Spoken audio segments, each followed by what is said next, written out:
আসসালামু আলাইকুম এভরিওয়ান, আর careers YouTube channel থেকে আপনাদের সবাইকে স্বাগতম।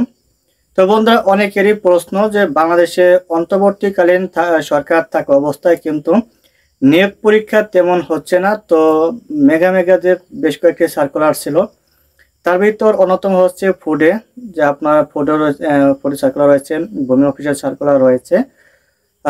এটি হচ্ছে বড় সার্কুলার। এরপরে আপনার রেলওয়েতে কিছু সার্কুলার রয়েছে। এরপরে আপনার মৎস্য অধিদপ্তর কিছু সার্কুলার রয়েছে। এনএসআই কিছু সার্কুলার এখনো প্রকাশিত হয়নি, হওয়ার সম্ভাবনা রয়েছে।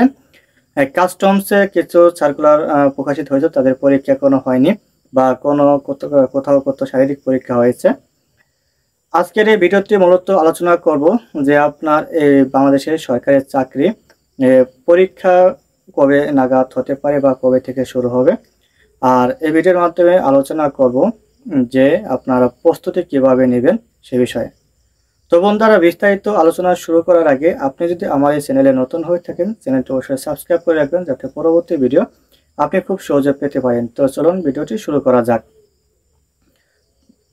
প্রথমে আসি যে আপনার যারা পরীক্ষাতে আছেন বা চাকরি প্রত্যাশী রয়েছেন, তাদের আপনার যে ফুডের পরীক্ষা, ভূমি অধিদপ্তরের বড় ধরনের পরীক্ষা রয়েছে, আপনার কাস্টম সিপাইতে পরীক্ষা রয়েছে। তো এই পরীক্ষাগুলো কখন হওয়ার সম্ভাবনা রয়েছে? দেখুন, আপনার আজকে হচ্ছে কি 9 তারিখ। আপনার 9 তারিখের আগে যে শুক্র এবং শনিবার ছিল, শুক্র শনিবার কিন্তু আপনার পরীক্ষা হয়েছে। শুক্র শনিবারে কিন্তু পরীক্ষা হয়েছে। আর এখন থেকে আপনি যদি দেখবেন যে আপনার সার্কুলার কিন্তু প্রতিনিয়ত চলছে বা সার্কুলার কিন্তু আসতেছে, এবং পরীক্ষাও অতি দ্রুত পরীক্ষা শুরু হবে। কিছু কিছু ডিপার্টমেন্টে অলরেডি পরীক্ষা নেওয়ার প্রস্তুতি নিচ্ছে।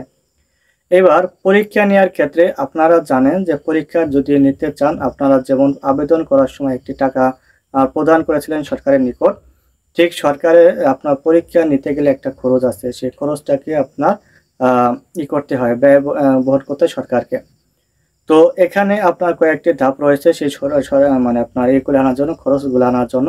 এটা আপনার অর্থ মন্ত্রণালয়ের থেকে পাস লাগে, এবং সেখান থেকে টাকা এনে কিন্তু আপনার মূলত যারা চাকরি পরীক্ষায় ডিউটিরত অবস্থায় থাকেন তাদের টাকা, বা চাকরি পরীক্ষা যাবতীয় যে খরচ, টোটাল খরচ কিন্তু তারা করে থাকেন।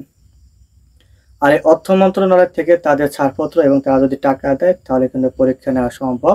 আর যদি তারা টাকা না দেয় তাহলে কিন্তু পরীক্ষা নেওয়া কখনোই সম্ভব না, বা পরীক্ষা নিতে পারবে না। এর জন্য আপনার মূলত অর্থ মন্ত্রণালয়ে আর্থিক সংকটে থাকতে পারে, বা মূলত যেহেতু অন্তর্বর্তীকালীন সরকার রয়েছে, তারা বড় ধরনের কোনো অ্যামাউন্ট আপনার দিচ্ছে না, যার কারণে কিন্তু পরীক্ষা অনেকটা পিছনে।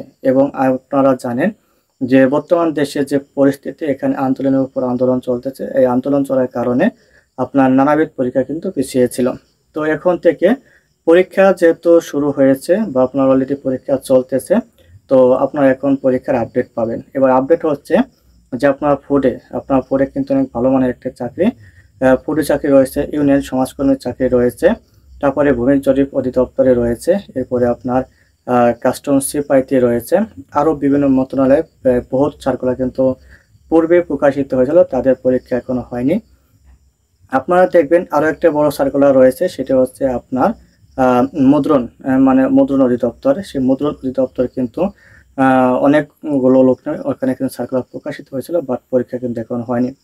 তো এই যে পিছনে যত যে আপনার ছিল, সার্কুলার ছিল, প্রত্যেকটা সার্কুলার পরীক্ষা আগামী মানে এই মাস থেকে চালু হবে রানিং।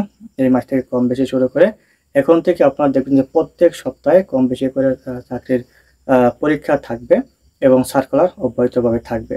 আর এই সরকার থাকা অবস্থায় আপনার সরকারি চাকরির ক্ষেত্রে দুর্নীতি হওয়ার কোনো সম্ভাবনা নেই, বা দুর্নীতি হবে না। তো এখনই হচ্ছে উত্তম সময়, যারা আপনার সরকারি চাকরির স্বপ্ন দেখেন যে আপনার লাইফে আপনি একটি সরকারি চাকরি অর্জন করবেন, তো সেক্ষেত্রে আপনার এখনই হচ্ছে উত্তম সময় যে আপনি দুর্নীতি মুক্ত যদি মেধার ভিত্তিতে কোনো চাকরি পেতে চান, তাহলে আপনি এখনই পারবেন। তো এখন আপনারা চাকরি পরীক্ষা কখন হবে, কে হবে, কোনো সার্কুলার আসবে কিনা, এইসব ধান্দা না দিয়ে আপনার পিছনে যে চাকরিগুলোর আপনার আবেদন করা আছে, বা আপনি যে পিছনে যেগুলো আবেদন করেছিলেন সেখানে কিভাবে ভালো করা যায়, বা একটি, দুটি বা তিনটি পরীক্ষা দিয়ে আপনি সেখানে চাকরি অর্জন করতে পারেন, সে বিষয়ে আপনার নজর রাখেন। আর আমার এই চ্যানেলে মূলত সরকারি চাকরি রিলেটেড সমস্ত ইনফরমেশন দেওয়া হয়ে থাকে।